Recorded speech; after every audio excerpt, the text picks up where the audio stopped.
وہ بجھے ہوئے دل اور بوجھل قدموں کے ساتھ ٹوکن کاؤنٹر کے قریب پہنچا تو فوزیہ پر نظر پڑ گئی۔ اس کے دل اور ذہن میں ایک کشمکش ہونے لگی۔ وہ یہ فیصلہ کرنے سے قاصر رہا کہ ان دونوں میں سے زیادہ حسین، پرکشش اور دلربا کون ہے۔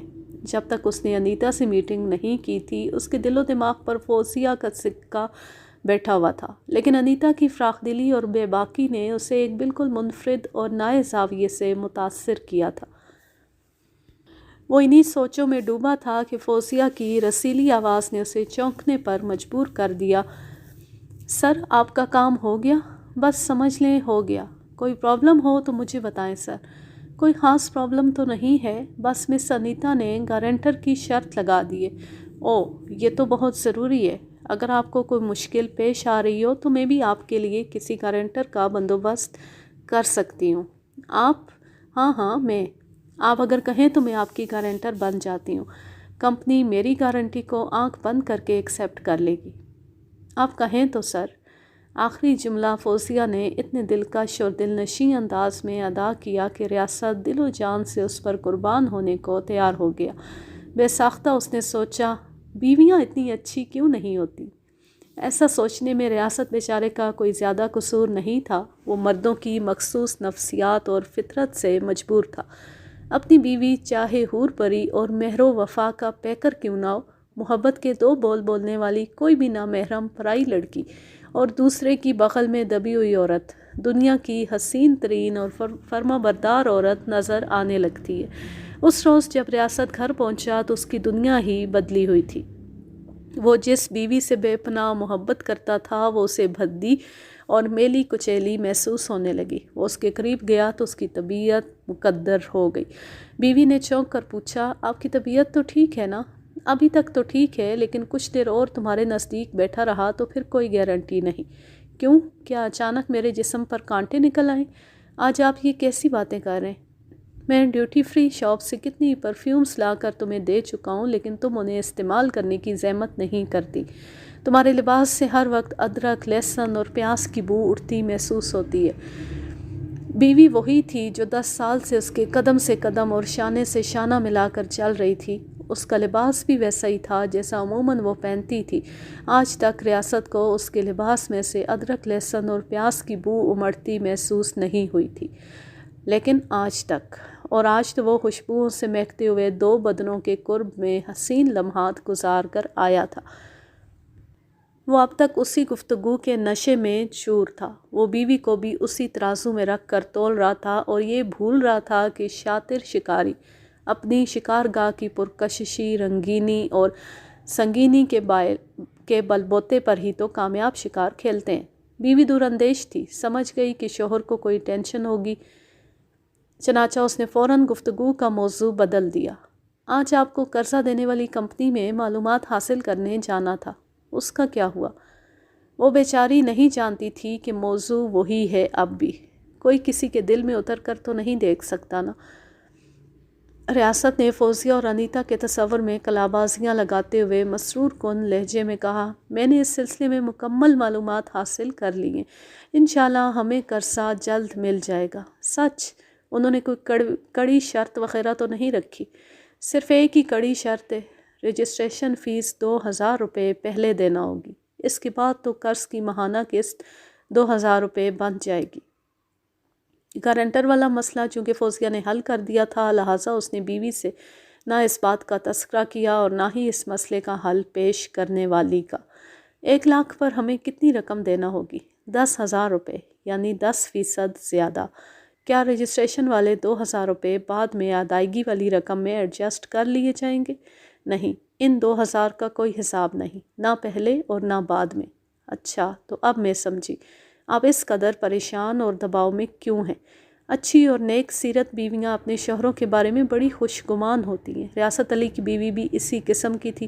اس بات سے بحث نہیں کہ بیویوں کی یہ عادت مفید ہے یا نقصان دہ، لیکن ایک بات وثوق سے کہی جا سکتی ہے کہ شوہروں پر اعتماد کرنے والی ایسی بیویاں ضرور جنت میں جائیں گی۔ کیا سمجھتی ہو تم؟ یہی کہ آپ 2000 روپے کے بندوبست کی وجہ سے فکر مند ہیں۔ ظاہر ہے اتنی بڑی رقم آپ کی جیب میں تو رکھی ہوگی نہیں۔ یہ تو تم بالکل ٹھیک کہہ رہی ہو۔ اب زیادہ پریشان نہ ہو، میں نے گھر کے خرچے میں سے تھوڑا تھوڑا بچا کر کچھ رقم پس انداز کر رکھی ہے۔ مجھے امید ہے 2000 روپے تو نکل ہی آئیں گے۔ ریاست نے ایک گہری اور اطمینان بھری سانس خارج کی۔ تم نے میرے دل و دماغ سے ایک بڑا بوجھ اتار دیا۔ ریاست نے کچھ غلط بھی نہیں کہا تھا۔ واقعی وہ 2000 روپے کے لیے سخت فکر مند تھا، لیکن اس نے محسوس کیا کہ اس کے دل و دماغ کا بوجھ کم ہونے کی بجائے کچھ اور بڑھ گیا تھا۔ وہ رات ریاست علی نے فوزیہ اور انیتا کی یادوں سے لپٹ کر سونے کی کوشش میں جاگتے ہوئے گزار دی۔ آئندہ روز وہ اپنی بیوی سے 2000 روپے لے کر ڈیوٹی پر چلا گیا۔ پھر لنچ کے وقفے میں وہ سیدھا ایزی لائف ٹریڈرز کے آفس پہنچ گیا۔ وہاں کے تمام امور باحسن طریقے سے طے پا گئے تھے۔ ریاست علی نے 2000 روپے شناختی کارڈ کی فوٹو کاپی کے ہمراہ انیتا کے حوالے کیے۔ گارنٹر کے خانے میں مس فوزیہ کا نام درج کر دیا گیا اور ضروری مقامات پر جب ریاست علی اور فوزیہ کے دستخط ہو گئے تو مس انیتا نے اس سے کہا، سر آپ کے قرضے کے سلسلے میں ضروری کاغذی کارروائی ہو گئی ہے، اب آپ 1 ہفتے کے بعد آ کر معلوم کر لیں۔ 98,000 کے چیک کے بارے میں خلیل صاحب نے آپ کو بتا دیا ہوگا۔ اس نے اسبات میں سر ہلایا۔ خلیل نے اسے بتایا تھا ادائیگی کی پہلی قسط کاٹ کر ہی وہ چیک جاری کریں گے، باقی 1,08,000 روپے اصل زر پلس مارک اپ وہ 2,000 روپے ماہوار کے حساب سے وصول کریں گے۔ اس طرح مکمل ادائیگی میں 54 ماہ یعنی 4.5 سال کا عرصہ لگے گا۔ یہ تمام حساب کتاب تو ریاست کی سمجھ میں آ گیا تھا، لیکن وہ انیتا کی زبان سے بھی تسلی کے کلمات سننا چاہتا تھا، اس لیے وہ اس سے پوچھ بیٹھا، جب ساری کاغذی کارروائی مکمل ہے تو پھر 1 ہفتے کی دیر کیوں؟ سر آپ ہماری مجبوریوں کو بھی تو سمجھنے کی کوشش کریں۔ فوزیہ تو ہماری کمپنی کی ملازم ہے، اس کی گارنٹی کو چیک کرنے کی ضرورت نہیں، لیکن آپ نے جو دیگر قوائف بھروائے ہیں ان کی پڑتال تو ہمیں کرنا ہے نا۔ اسی کام کے لیے ہمیں 1 ہفتہ درکار ہے۔ ویریفیکیشن کے لیے ہم نے 10 افراد کا عملہ رکھا ہوا ہے جو پورے کراچی میں موٹر سائیکلوں پر دن بھر چکراتے پھرتے ہیں۔ ہمارے پاس درجنوں نہیں، سینکڑوں نہیں بلکہ ہزاروں درخواستیں وصول ہوتی ہیں جن کی ویریفیکیشن بہت ضروری ہوتی ہے سر۔ آپ تو جانتے ہیں 5 انگلیاں ایک جیسی نہیں ہوتی۔ کچھ لوگ ہمارے ساتھ فراڈ کرنے کی کوشش کرتے ہیں۔ وہ ہمیں چکر دینے کے لیے درخواست قرضہ میں بعض اندراج بوگس یا غلط کروا دیتے ہیں، اور ویریفیکیشن پر پتہ چلتا ہے کہ اس ایڈریس پر تو وہ شخص رہتا ہی نہیں جس نے ہمیں قرضے کے لیے درخواست دے رکھی تھی۔ اس لیے ہم چیک جاری کرنے سے پہلے اپنی تسلی کی خاطر ویریفیکیشن ضرور کرواتے ہیں۔ سر آپ کے تمام اندراجات تو بالکل درست ہیں نا؟ 100%۔ یہی بات ہے سر، اب سب لوگ آپ کی طرح ایماندار اور نستعلیق تو نہیں ہوتے نا۔ اچانک اسے یاد آیا کہ انیتا اس سے کوئی ضروری بات کرنے والی تھی۔ اس نے انیتا کو یاد دلایا، ہاں سر، وہ میں یہ پوچھ رہی تھی کہ آپ کو ڈیوٹی فری شاپ سے کتنی تنخواہ مل جاتی ہوگی؟ آپ یہ سوال کیوں کر رہی ہیں؟ وہ بات دراصل یہ ہے کہ سہیل صاحب خلیل صاحب سے بہت تنگ ہیں۔ خلیل انتہائی غصہ ور اور بد مزاج ہے۔ کئی کلائنٹس نے ان کی شکایت بھی کی ہے۔ آپ نے بھی ان کا رویہ دیکھا ہوگا۔ سہیل صاحب ان کی چھٹی کرنا چاہتے ہیں۔ اب کمپنی خلیل صاحب کو اتنی بھاری تنخواہ دے کر اپنے کلائنٹس تو خراب کرنے سے رہی۔ انیتا نے کل ریاست کو بتایا تھا کہ ایزی لائف ٹریڈرز سے خلیل نامی عثمان خور بڈھے کو 22,000 روپے ماہانہ مل رہے تھے۔ اتنی بھاری تنخواہ میں خلیل کی سینیورٹی کا بھی ہاتھ تھا۔ ریاست ہمتاً گوش رہا، سر اگر آپ اس پوسٹ کے لیے انٹرسٹڈ ہوں تو میں سہیل صاحب سے بات کرتی ہوں، لیکن مجھے پہلے پتہ چلنا چاہیے آپ کو ڈیوٹی فری شاپ سے کیا مل رہا ہے تاکہ میں یہاں سے آپ کو کچھ زیادہ ہی دلواؤں۔ ویسے ایک بات ذہن میں رکھیے گا، خلیل صاحب والی تنخواہ وہ کسی بھی صورت آپ کو نہیں دیں گے۔ سہیل صاحب خلیل صاحب سے جان چھڑانے کے ساتھ ساتھ بچت کے موڈ میں بھی ہیں۔ آپ میری بات سمجھ رہے ہیں نا؟ ڈیوٹی فری شاپ میں تنخواہ کے طور پر تو مجھے 2,000 روپے ملتے ہیں، لیکن اوپر کی آمدنی کو شامل کر لیں تو حساب 6 سے 7,000 تک جا پہنچتا ہے۔ ٹھیک ہے، میں سہیل صاحب سے 10,000 روپے کی بات کر لوں گی۔ یہاں کا کام سمجھنے میں آپ کو زیادہ دشواری نہیں ہوگی۔ خلیل صاحب سے تو آپ 1000 درجے اچھا کام کر سکتے ہیں۔ ریاست کو یقین نہیں آ رہا تھا کہ اس کی قسمت اچانک یوں بھی چمک سکتی ہے۔ ایزی لائف ٹریڈرز میں قدم رکھتے ہی گویا اس نے ترقی کے گھوڑے کی رکاب میں قدم ڈال دیا تھا۔ اسے اپنی لائف واقعی ایزی اینڈ کمفرٹیبل محسوس ہونے لگی۔ انیتا اپنی گفتگو میں متعدد بار کسی سہیل صاحب کا ذکر کر چکی تھی۔ سہیل صاحب کا آپ کی کمپنی سے کیا تعلق ہے؟ وہ ایزی لائف ٹریڈرز کے MD ہیں، سمجھ لیں وہ اس کمپنی کے مالک و مختار ہیں۔ وہ خوشی سے پھول کر کپا ہو گیا۔ انیتا اس کی بات کو MD سہیل صاحب تک پہنچانے والی تھی۔ مس انیتا، آپ کب سہیل صاحب سے یہ معاملہ ڈسکس کریں گی؟ ابھی تو وہ امریکہ گئے ہوئے ہیں، واپس آ جائیں تو دیکھتی ہوں۔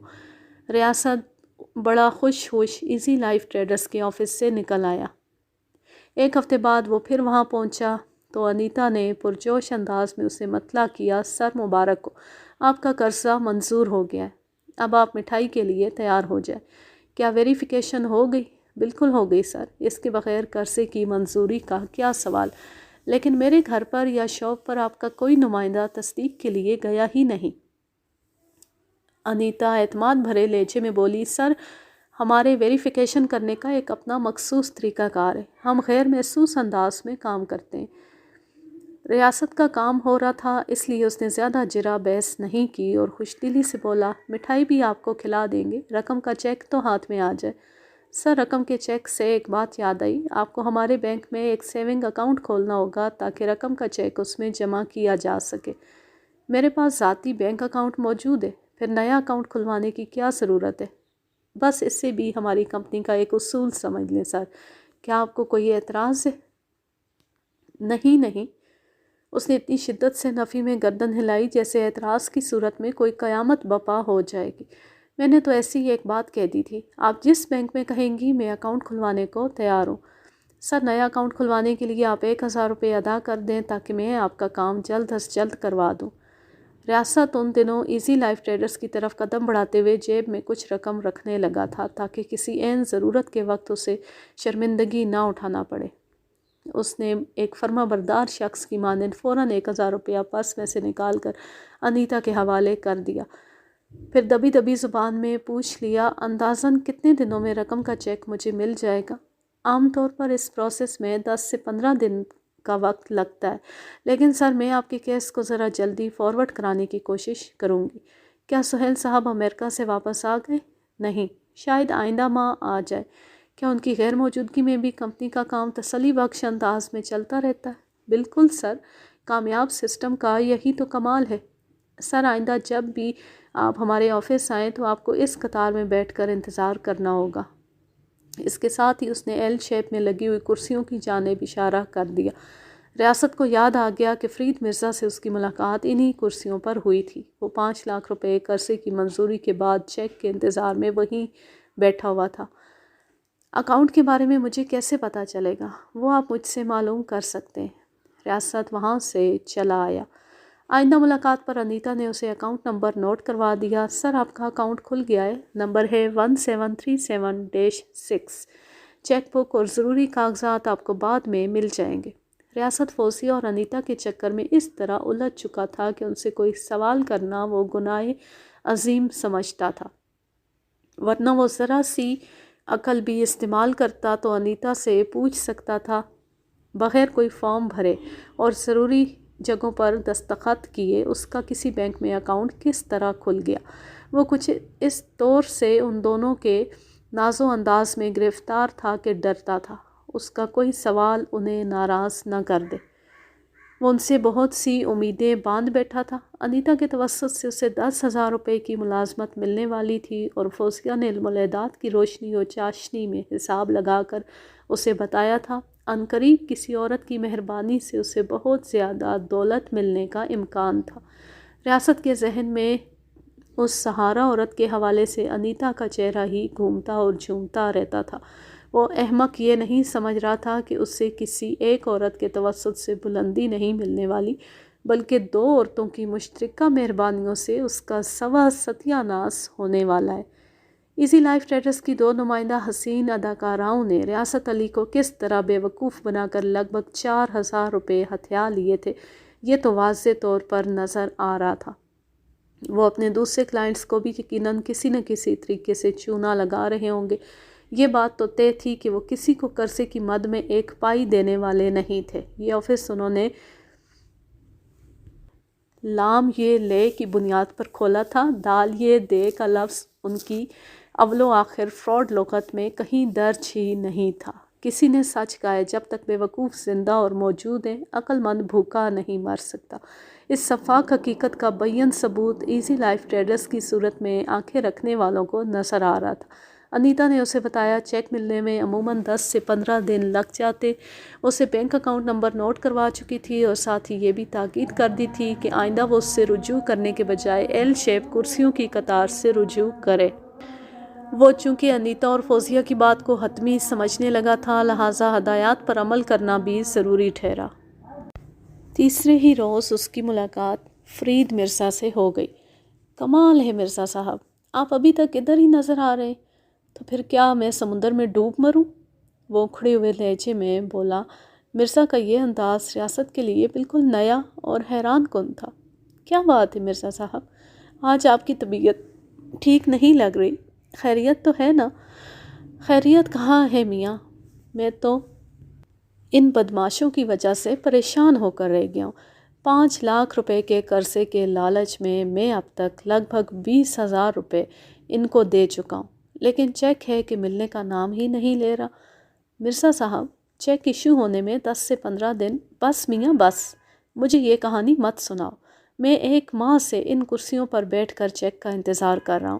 1 ماہ پہلے تمام پروسیس ہو گیا تھا، اب یہ لوگ آئے روز مجھے ٹہلا رہے ہیں، کبھی کوئی بہانہ تو کبھی کوئی بہانہ۔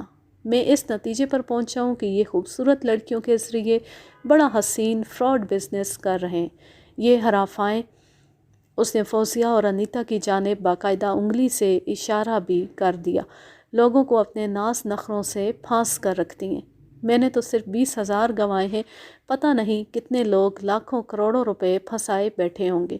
ریاست کو مرزا کی باتیں اچھی نہیں لگیں، وہ ایزی لائف ٹریڈرز کو برا بھلا اور فراڈ کہہ رہا تھا، خاص طور پر جب اس نے انیتا اور فوزیہ کے لیے حرافہ کا لفظ استعمال کیا تو اس کے شیشہ دل کو ٹھیس لگی۔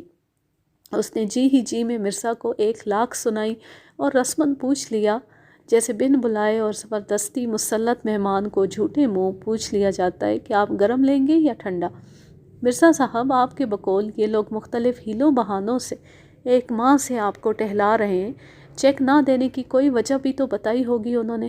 کہتے ہیں ایم ڈی صاحب امریکہ گئے ہوئے ہیں، وہ واپس آ جائیں تو چیک جاری ہو جائے گا، اور یہ نہیں بتاتے کہ ایم ڈی صاحب واپس کب آئیں گے۔ ایم ڈی صاحب امریکہ تو واقعی گئے ہوئے ہیں، لیکن اس کمپنی میں اتنا اچھا سسٹم رائج ہے کہ ایم ڈی صاحب کی غیر موجودگی سے کوئی فرق نہیں پڑتا، یہاں کے سارے معاملات بخیر و خوبی انجام پا رہے ہیں۔ سسٹم؟ فکر نہ کرو، تم بھی اسی سسٹم کی دھار پر ہو۔ میری تو آج عاصم صاحب سے میٹنگ ہے، ایم ڈی کی غیر موجودگی میں وہی سب سے زیادہ سینئر ہے۔ میں ان سے صاف صاف کہہ دوں گا، مجھے کوئی قرضہ نہیں چاہیے، آپ لوگ میرے 20,000 روپے واپس کر دیں۔ عاصم صاحب جی ایم ہیں، کوئی تو تسلی بخش جواب دیں گے نا۔ اس نے بات ختم ہی کی تھی کہ عاصم صاحب کے لیے اس کی ملاقات آ گئی۔ فرید مرزا 15 منٹ تک جی ایم کے کمرے میں بند رہا، پھر جھنجھلایا سٹ پٹایا سا نکلا اور ریاست کی طرف نگاہ ڈالے بغیر وہ آفس سے نکل گیا۔ ریاست نے اندازہ لگا لیا کہ اندر عاصم صاحب سے اس کی اچھی خاصی گرما گرمی ہوئی ہوگی۔ مرزا کے رخصت ہونے کے بعد ریاست انیتا کے پاس پہنچا اور اسے مرزا کے کمپنی کے بارے میں خیالات سے آگاہ کیا۔ وہ سرسری سے لہجے میں بولی، سر آپ خود سوچیں، ہم نے یہاں کوئی لوٹ سیل تو نہیں لگا رکھی کہ آنکھیں بند کر کے چیک بانٹتے رہیں۔ مرزا صاحب نے جو کوائف دیے تھے ان میں خاصی گڑبڑ ہے۔ ہم نے اپنے ویریفیکیشن ڈپارٹمنٹ سے کراس چیک بھی کرایا ہے اور پتہ چلا ہے مرزا نے اچھی خاصی غلط بیانی سے کام لیا ہے۔ ہم نے انہیں اس بارے میں بتایا تو وہ ایک سیاسی شخصیت کی سفارش لے کر آ گئے، ان کا چیک اسی وجہ سے رکا ہوا ہے۔ بس ایم ڈی صاحب کا انتظار ہے، ہم ان کی غیر موجودگی میں کوئی ڈیسیژن نہیں لے سکتے۔ انیتا کی وضاحت نے وقتی طور پر اس کی تسلی کر دی، لیکن مرزا کی باتیں اس کے دل و دماغ میں چکراتی رہیں۔ اگلے روز سے اسے آفس میں مرزا کی شکل دکھائی نہ دی۔ اس نے انیتا سے پوچھا تو پتہ چلا مرزا اور عاصم میں خاصی تلخ کلامی ہو گئی تھی، جس کے نتیجے میں عاصم صاحب نے اسے صاف صاف کہہ دیا ہے کہ ہم اس کا کیس ختم کر رہے ہیں۔ اب وہ ہم سے کسی قرضے کی امید نہ رکھے اور اپنی دی ہوئی رقم 1 ہفتے بعد آ کر لے جائے۔ ہم اس قسم کے پھڈے باز سیاسی لوگوں سے لین دین نہیں کرتے۔ اس وضاحت نے کمپنی کی جانب سے ریاست کا دل صاف کر دیا، لیکن یہ صفائی زیادہ عرصے تک برقرار نہ رہ سکی۔ مرزا نے جو اس کے ذہن میں شک کا بیج بو دیا تھا، اس نے دیکھتے دیکھتے جڑ پکڑ لی۔ پھر ہر گزرتے لمحے کے ساتھ اس میں سے کونپلیں پھوٹنے لگی۔ اس دوران میں وہ 10-15 دن بھی گزر گئے جس مدت میں اسے یقیناً چیک مل جانا تھا۔ نہ اسے چیک ملا اور نہ ہی فرید مرزا سے پھر اس کی ملاقات ہوئی۔ اب اسے مرزا کا انتظار رہنے لگا تھا کہ معلوم کرے عاصم صاحب سے اس کی کیا بات ہوئی ہے۔ مرزا کے مسلسل غیاب کو دیکھ کر اس نے اندازہ لگا لیا کہ شاید وہ اپنے 20,000 روپے وصول کر کے اس کمپنی کا راستہ بھول گیا۔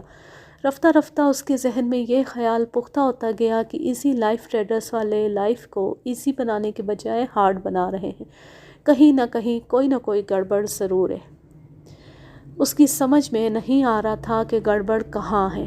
اس کا کیس تو نیٹ اینڈ کلین تھا، پھر چیک ایشو ہونے میں کیوں تاخیر ہو رہی تھی؟ فوزیہ پچھلے 2-4 دن سے اپنی سیٹ پر دکھائی نہیں دے رہی تھی، اس کی جگہ ایک دوسری لڑکی نظر آ رہی تھی۔ ریاست آج 2 ٹوک بات کرنے آیا تھا۔ وہ سیدھا انیتا کے پاس پہنچا اور کہا، مس انیتا، آخر آپ لوگ مجھے چیک کب دیں گے؟ بس سر، تھوڑا سا مسئلہ چل رہا ہے، وہ ٹرخانے والے انداز میں بولی۔ چند دن میں آپ کا چیک مل جائے گا۔ آج انیتا کے رویے میں فرحت بخش سامان نہیں تھا جس کا ریاست کو بارہا خوشگوار تجربہ ہو چکا تھا۔ اس نے محسوس کر لیا کہ وہ اسے ٹالنے کے چکر میں تھی۔ انیتا کے خشک انداز سے مرزا کی کہی ہوئی تلخ اور ترش باتوں کی تصدیق ہونے لگی تو اس نے بیزاری سے کہا، ابھی تک آپ نے مجھے نئے اکاؤنٹ کی چیک بک اور دیگر ضروری کاغذات بھی نہیں دیے، وہ بھی جلد ہی مل جائیں گے۔ اس مرتبہ پہلی دفعہ انیتا نے اسے سر نہیں کہا تھا۔ ریاست کے دل کو ٹھیس لگی۔ وہ اس حسینہ سے ڈھیروں امیدیں باندھ بیٹھا تھا، لیکن اب اسے محسوس ہو رہا تھا اس نے سخت غلطی کی تھی، امیدیں باندھنے میں بھی اور 4,000 روپے پھنسانے میں بھی۔ اس کے ذہن میں فرید مرزا کے الفاظ گونجنے لگے، یہ لوگ خوبصورت لڑکیوں کے ذریعے بڑا حسین فراڈ بزنس کر رہے ہیں، یہ ہرافائیں لوگوں کو اپنے ناز نخروں سے پھانس کر رکھتی ہیں۔ ریاست کو لگا اس کے 4,000 روپے گئے۔ یہ سوچتی اس نے ایک حتمی فیصلہ کر لیا۔ ایم ڈی سہیل صاحب امریکہ سے واپس آ گئے؟ نہیں جی، ابھی تو نہیں آئے، میں جی ایم صاحب سے ملنا چاہتا ہوں۔ انیتا نے گردن اٹھا کر عجیب سی نظر سے ریاست کو دیکھا، ایک لمحے تک کچھ سوچا، پھر اسے جی ایم عاصم کے کمرے کا راستہ دکھا دیا۔ ریاست اس کے پاس سے اٹھا اور جنرل مینیجر کے کمرے میں داخل ہو گیا۔ اسی روز سپہر کے بعد ریاست کو ایزی لائف ٹریڈرز کے جنرل مینیجر عاصم کے قتل کے الزام میں ڈیوٹی فری شاپ سے گرفتار کر لیا گیا۔ آج کے لیے بس اتنا ہی، اب میں لیتی ہوں آپ سے اجازت۔ جانیں خوش رہیں، شاد و آباد رہیں، ہنستے مسکراتے رہیں۔ اللہ حافظ، اللہ نگہبان۔